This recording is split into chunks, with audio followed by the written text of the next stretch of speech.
Welcome to Brain Lady Speaks with Julie Anderson. Julie Brain Lady Anderson is considered to be one of the nation's top experts on the brain-personality connection. She has been inspiring her audiences to fire up their brains and ignite positive changes in their relationships. And now she is here to bring that knowledge to you. The information she shares will help those who hear it to accelerate their success in life and business through the discovery of their natural gifts and maximizing their brain power. When you learn to tap into the potential of your natural gifts and the power of the brain-mind connection, there is no limit to what you can accomplish. Today and every Wednesday on Brain Lady Speaks, you'll explore the latest findings to see how they have practical application in your life. And now, get ready to join Julie Anderson on the Brain Lady Speaks radio show. Take it away, Julie. Welcome to the Brain Lady Speaks radio show, a podcast and videocast. I am Julie Anderson, also known as Brain Lady Julie, and I am so excited to be here with Beth Wuller to talk to you today about a topic that I absolutely love. So Beth, welcome to the Brain Lady Speaks show. Awesome. Thanks for having me. I really appreciate it. Yeah, I love this. I love, obviously, because it's Brain Lady Speaks, I love talking brain stuff. Neuroscience is just, I am a neuroscience geek, and I love the topic because the topic, are your thoughts helpful or hurtful? Your inner dialogue creates your reality. I am so passionate about this. As a matter of fact, one of the units in my certification program is basically the same. It's the brain listens to what you are thinking in your mind. So how our internal thinking can destroy our lives. So it's such an important topic because oftentimes we don't even realize what we're thinking. With that, let me, before we dive in, see, I get so excited. Before I dive in, let me read her professional bio, and then we can find out from Beth a little bit about her what led her to this career and being a coach and consultant in this field. So Beth is a founder of New Groove, which is a coaching-based platform that invites others to celebrate new ways of thinking, living, and just being. With more than 25 years experience in leadership and marketing strategy roles, she is now a model of living with intent and how to create fulfilling work-life balance. As a certified happiness life coach, Beth supports others' healing journeys through her coaching on patience, self-compassion, resilience, and courage. She has been featured during World Happiness Week, the Gross Global Happiness Summit in Costa Rica, and the Festival of Life and Wellness. She continually builds on her credentials as a certified neuroscience-based coach and recently completed her training with Happitude at the Berkeley Wellbeing Institute. She received her certification in the Mindset of Success program from the Gardner Institute in 2014 and has published a series of articles simplifying neuroscience concepts to make them understandable and actionable. She is also a contributor to a new children's book with her partner, Keith Ruffner, titled Making Friends with Feelings, aimed at starting conversations. I love it. Love the visual. Aimed at starting conversations early and acknowledging expressing strong emotions. Welcome again, Beth, to the Brain Lady Speaks. Thanks, Julie. Yeah. So I know that for me, let me take these off so you can see my eyes. I know for me, 30 plus years ago, when I started studying in the field of psychoneuroimmunology, right? And I was fascinated with the brain, and I went down a rabbit hole that I am just continuing to love every day of my life.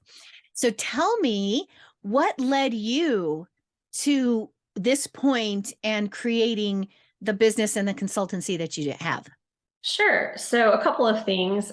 In my marketing leadership roles, I often coached upcoming new managers how to coach their teams. So I always enjoyed that aspect of my career. And as goes with marketing and advertising, sometimes, ups and downs, and you're laid off for a little bit if, business isn't as good. So what I used to do is make sure I had something set up to connect with people and also to continue learning. So I decided to take a coaching class or a coaching certification.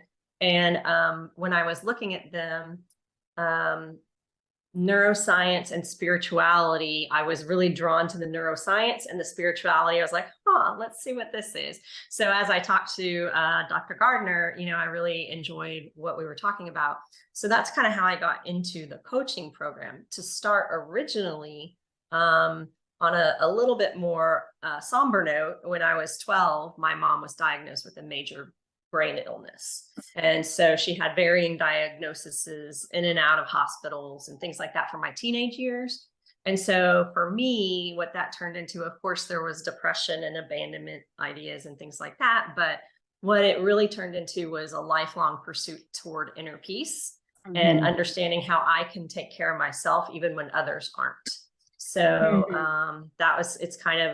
it was a very independent journey until the last 5 years since I've met Keith. So I love it. I love it. It's and we're going to hear more about that collaboration, I'm sure. There's just so much about the brain and the practical. I always tell people it's the practical application of the complicated neuroscience, right? Just that there's so much that it affects our day-to-day life. If we understand what's going on up here, I think it's John Rady who says, or I know it's John Rady who says, that a better understanding of the functioning of the brain is going to help us get a better handle on who we are. And I like to extend that to other people as well, right? It just helps us in all of our relationships.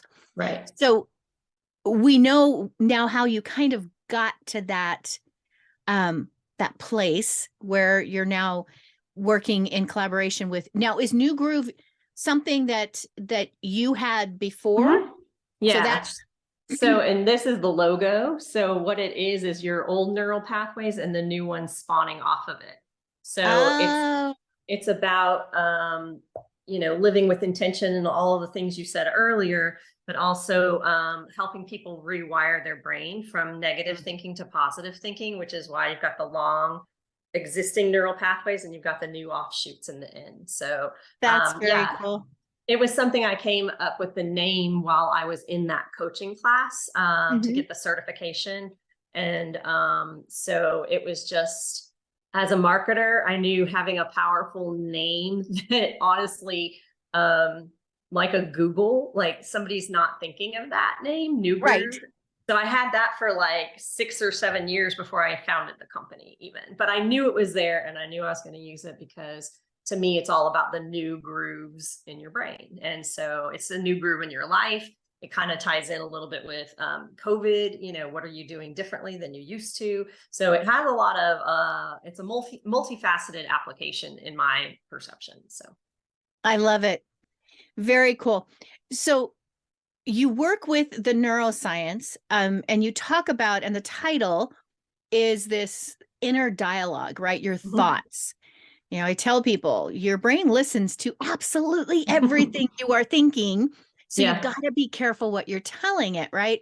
So how can, from your experience and what you have learned over the years, share with our listeners how that can create your reality or the things that you are experiencing in your life, how it actually starts up here? Yeah. And so to me, how I think about it is everything external to me happens, out here, and it's actually neutral until I assign a value or a meaning to it based on my experience or my beliefs or my values. And so that's why you can have such opposing opinions on a neutral event, but this person takes it this way and this person takes it that way, because it's all surrounded by your context, what you bring to the interpretation of that outside event. And so, I speak to my clients a lot, and then also just generally in speaking opportunities about the negativity bias. I speak about the amygdala and how it controls more of what you kind of take in from your senses more quickly than your cortex. And so when the amygdala is in charge, everything kind of stops that's logical. And so any of those things, and, what we do from our childhood out of habit, whether somebody told us something that was, not so pleasant, like, oh, you can't read, or, whatever it was, then it kind of just gets buried in your brain, and that groove goes deeper and deeper the more you think about it. And I've heard other people liken it to skiing. I'm not a skier, I'm more of a beach girl, but when you pack the snow down over and over, you can go faster.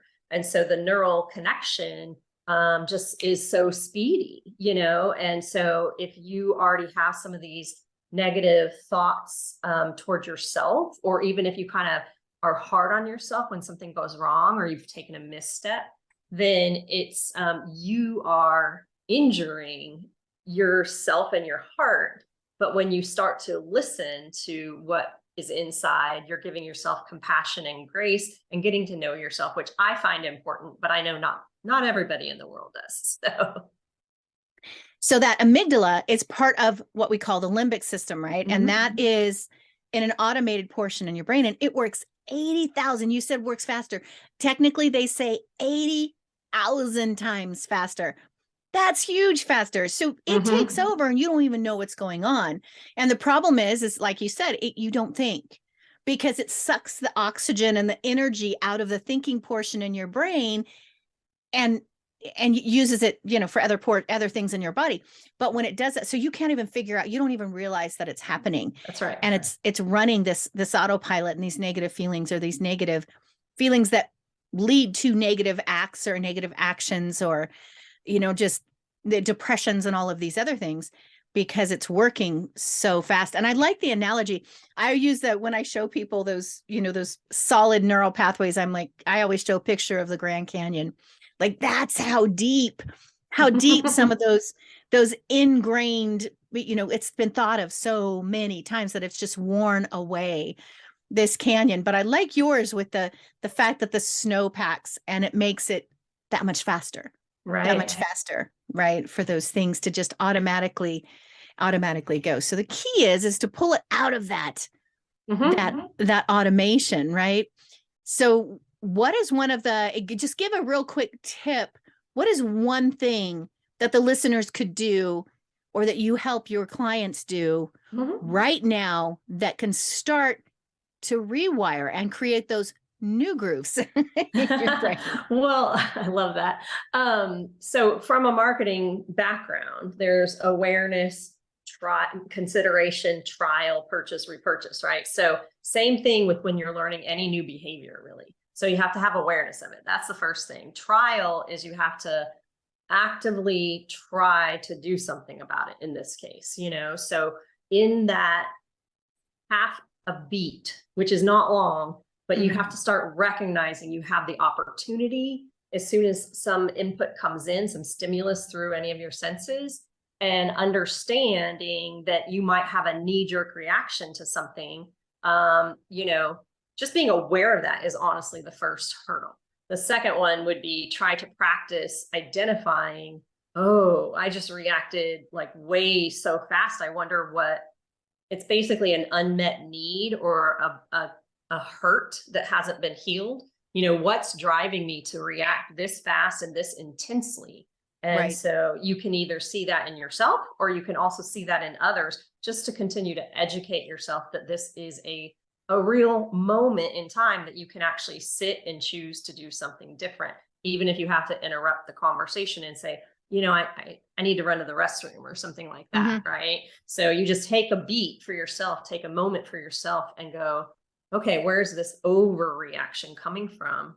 And just, again, continue to be aware and practice and be persistent and be patient with yourself, Yep. Yeah. That's interesting. That's a very, very similar to when I'm working with the clients, for what I talk to them about their rants, right? The regularly reoccurring automated negative thoughts that pop into their head.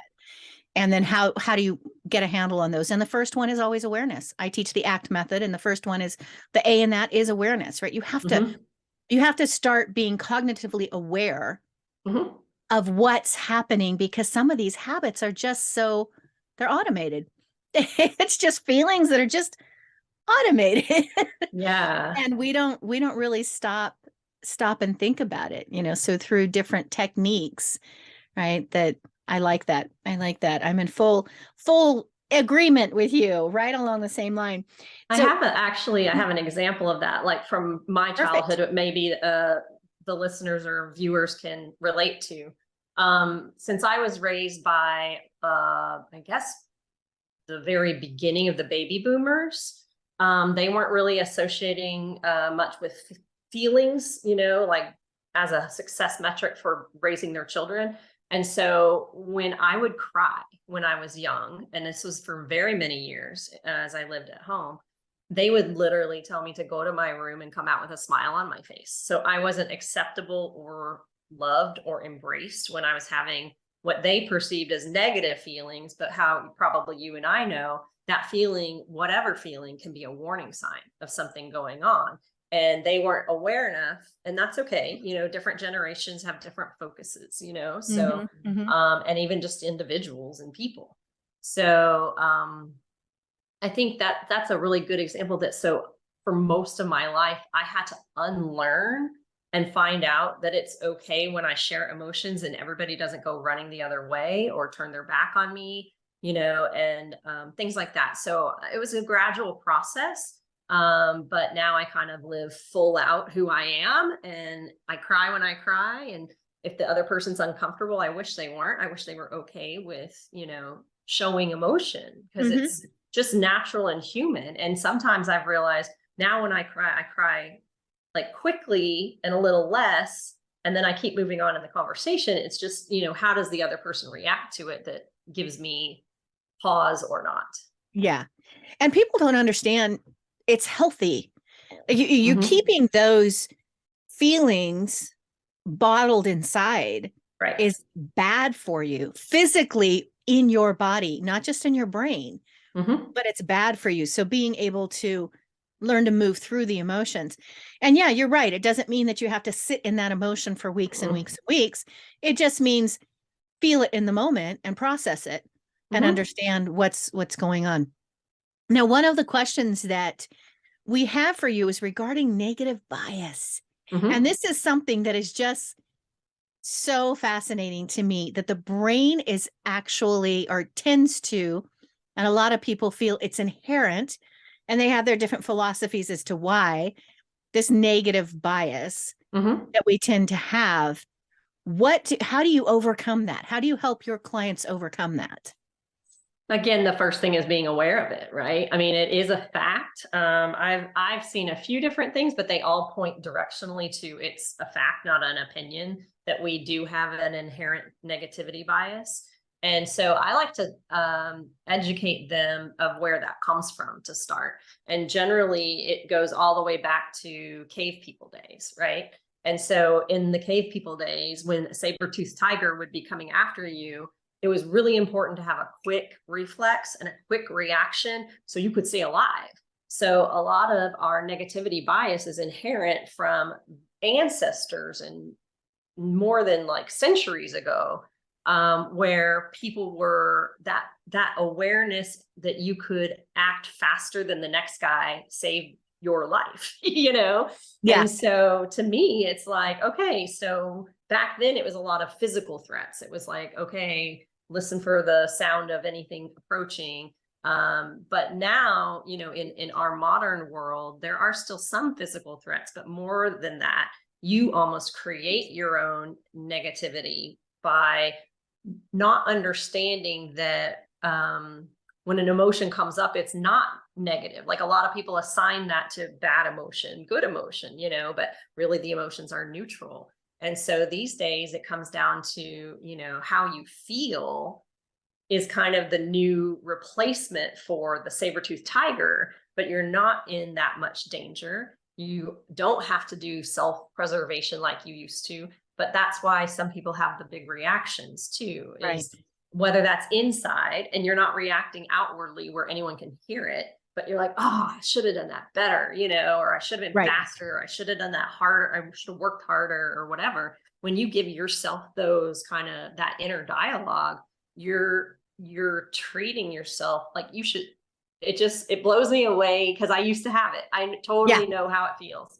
And it takes work to get rid of it. But if you can talk to yourself with compassion and understanding, you are actually listening to yourself and giving yourself that support and love that then you can also extend to other people. So yeah.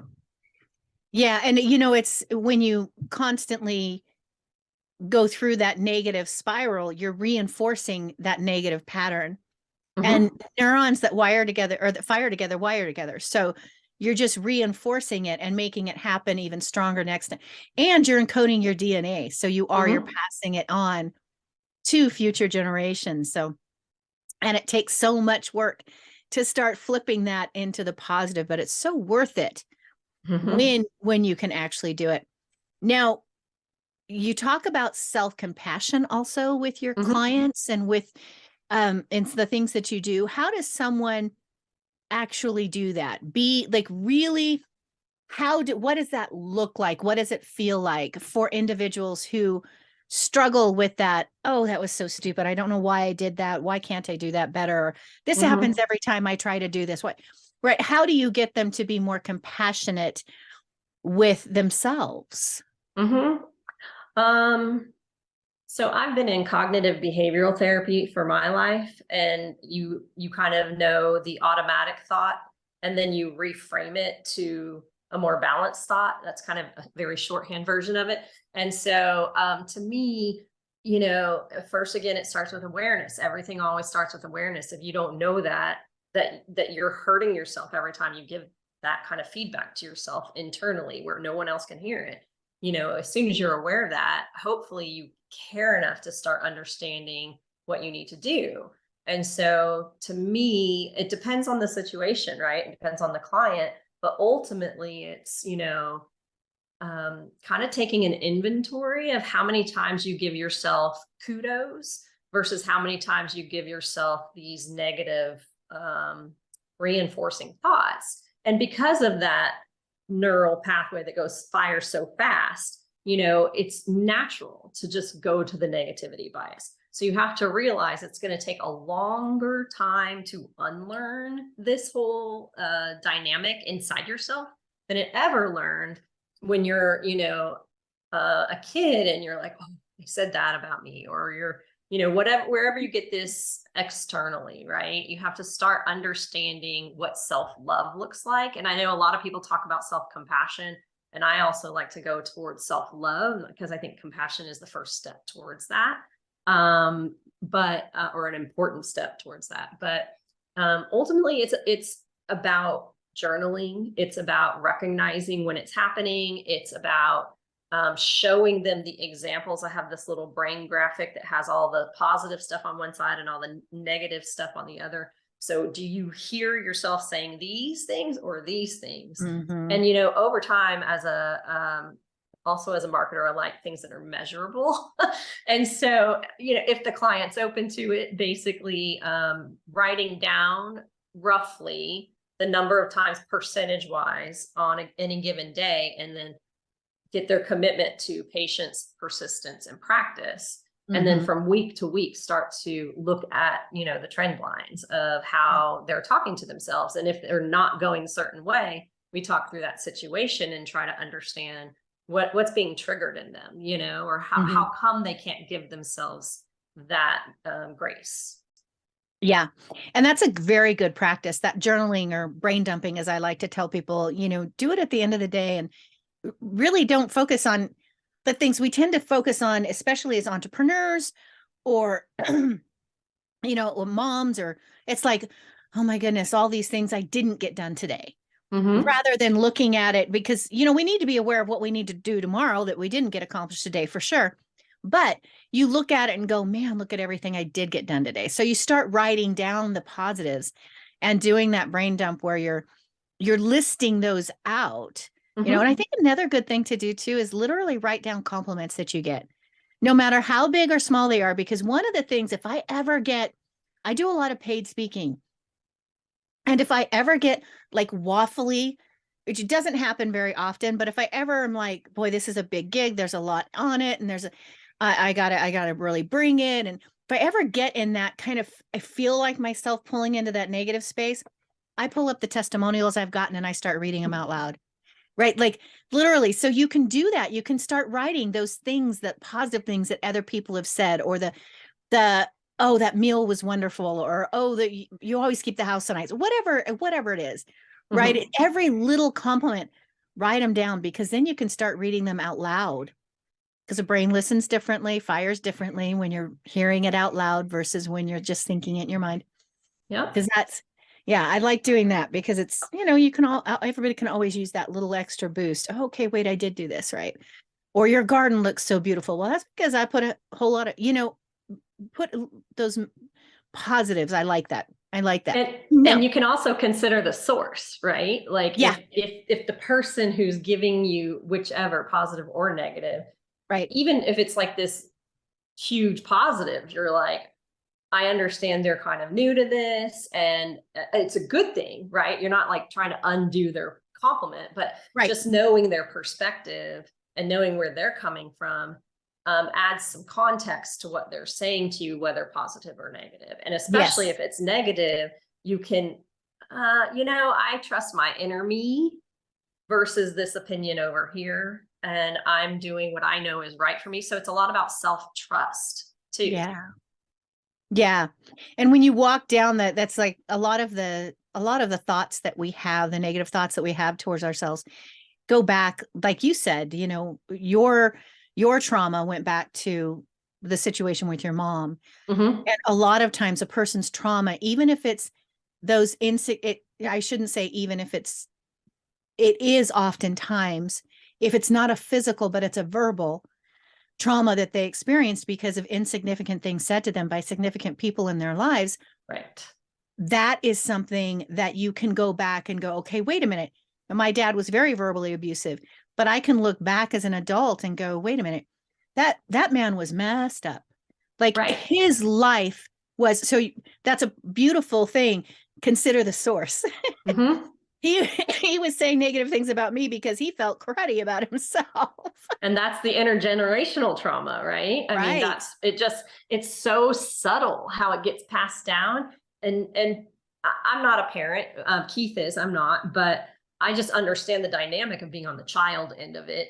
Like how everything around you is making you, but mostly at a young age, you're getting a lot of that input from your family and in your home. Mm-hmm. And so there's a real opportunity for, I think, parents to start a dialogue with children much younger about uncomfortable feelings. However, the parent may not be as good as the child. So it's a very interesting time in our world to be talking about, how important feelings are and discussing feelings and things like that. Yeah, which is a perfect segue into telling us about your recent project. You just recently launched a new children's book. You were holding that up at the beginning. Mm-hmm. Tell us how that came about and a little bit about it and what it is, and then we'll talk about how people can get it. Yeah, so this is Making Friends with Feelings. And just so you guys know, I do have pet bunnies. This one is Shiner. This one is Molly, and this one is Buddy. So at makingfriendswithfeelings.com, you can actually meet the bunnies. There are photos of the real live bunnies. Buddy passed away a couple years ago, but how this whole thing came about was Keith was actually off doing some traveling and some introspection a couple of years back. And it happened to be kind of right before the beginning of COVID or around the beginning of COVID. And so in August, Buddy, the white little bunny, got injured, and Molly actually kind of sidled up to him. And even though it was through a barrier because he needed to be isolated, for his legs to heal, but it was so cute to see how compassionate she got and to understand right now in this time, especially with COVID and with home, everybody having to do school from home or things like that. We all know there's an immense trauma and pressure on kids and parents of school age kids, right? And so we were like, wouldn't it be great if kids could learn how to support each other instead of just always having to count on the adult who may not understand it? Because that's what I needed. I would have needed some peer support. I would have needed some adult support.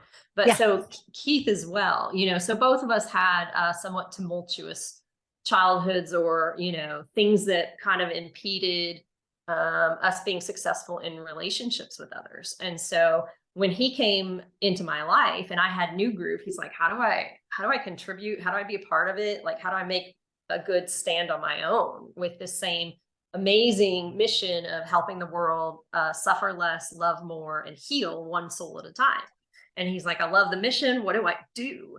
And so what's been interesting is he was writing me stories about my bunnies just for fun at the beginning about when he had noticed that Buddy and Molly were becoming closer, even though they were already bonded. And so at first the stories were just fun things from him to me. And he's been realizing his writer skills. He's an incredible writer, not just of the children's book, but the cards he sends me are so heartfelt, and anyways, it's his expression of the New Groove brand in the way that is simpler to understand, because also we wanted to do the children's book because you can have a repetitive frequency if the parent intentionally chooses, whether or not the child chooses. If the parent wants the child to learn this, they can intentionally choose this book again and again. And we've also created discussion guides for any adult parent, teacher, therapist, that sort of thing. We have those available on our Substack site to go partnership with the book. So every spread is what we were intending to help communicate and teach people how to, listen to themselves. And like one of the bunnies in the book actually acts, he's sad, but he acts angry to the other bunny. And so he bites him out of sadness because he doesn't know what to do to himself. So doesn't that happen not just to kids, it happens to all of us. Absolutely. Yeah. So it's so cool to us because we are really hoping that this book helps educate the parents or the adults who haven't gotten some of that at a simplified level while they're reading it with their child. So, then it reduces the need to unlearn things for the kids that become deeply rooted by the time they're 10. Right. So, and you want to shift that if you can shift it before puberty, that's before that, kind of psychological door shuts and the brain moves on to other things. So yeah, if you can shift that in that pre-puberty stage, that's wonderful for the brain development. Yeah, that's awesome. That's awesome. And they can find that at makingfriendswithfeelings.com. Yeah. And we're only selling it on our website for a particular reason. We just prefer the $5 or so that might usually go to a famous bookstore online or off. We want that to go to actually directly to mental health charities for children. So that is something that we feel strongly about, even though we know it'll keep our reach and distribution smaller. We're actually okay with having a more meaningful, intimate conversation with this, anyone who this resonates with. And eventually, hopefully everybody would start to understand it. But we also know this is kind of a niche product and not everybody will understand and embrace it. And we're okay with that. Yeah. Oh, that's beautiful. That's a beautiful mission and message. So I will let all of our listeners, if you're listening as a podcast or you're watching this on the YouTube channel, all of the links to do this, to get this, will be in the description, in the show description notes. And you're on social media. So if people want to follow you, your Facebook, New Groove, and New Groove, by the way, for everyone, is NEU, like neuron. So it's NEU, GROOVE. So you are New Groove on Facebook, you're New Groove on Instagram, you are on LinkedIn as a company, New Groove, and then Substack.com. And we're starting a YouTube channel as well. So amazing. So everybody can follow Beth, and you can reach out to her if you have direct questions. You can email her at beth@newgroove.com. And again, all of those links on how to stay connected with Beth and this project are there in the show notes. So thank you so much, Beth, for being on the Brain Lady Speaks today. It was amazing having you here. Clearly a topic I love to talk about. Thanks so much for inviting me and helping me, extend your words and you extend mine. I mean, that's how I just love when things like that happen. It's very symbiotic, and looking forward to supporting each other in the future too. Yeah, I think that's wonderful. Thank you so much. And for everyone else listening, if you have a great topic that you want heard on the Brain Lady Speak show, we would love for you to send us the information. Send us an email at info@brainladyspeaker.com. with a guest idea, topic idea, something you want to see us covered. We'll get it covered as soon as we can.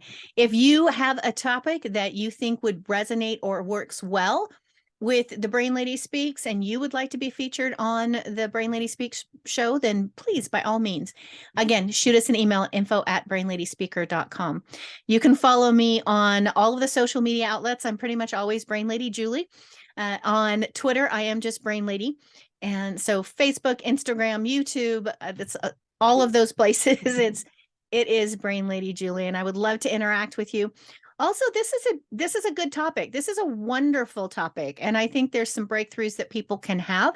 And a lot of people need to hear it and understand how those deeply entrenched neural pathways just make things automatically pop up, and you need to get them changed in order to live a full, happy life. So if this is a message that resonates, that you like, that you want to share, please give us a thumbs up, give us a positive comment, and share it out to your sphere. And let's how did you say that, Beth? You wanted to, there was something about one person at a time. Yeah. What was your mission? Helping the world suffer less, love more, and heal one soul at a time. It's amazing. I like that. And ours is changing the world one brain at a time. So we're working at this together. I love it. So share this information out to those people who need it. And we look forward to having and discussing more amazing topics on the Brain Lady Speaks show. So once again, Beth, thank you for being on the program today. Thank you. Absolutely. Now, and everybody, as you know how I like to finish out all my shows, roll your shoulders back, expand that rib cage, take a nice deep breath, and go out there and simply enjoy every moment. Thanks for being with us today.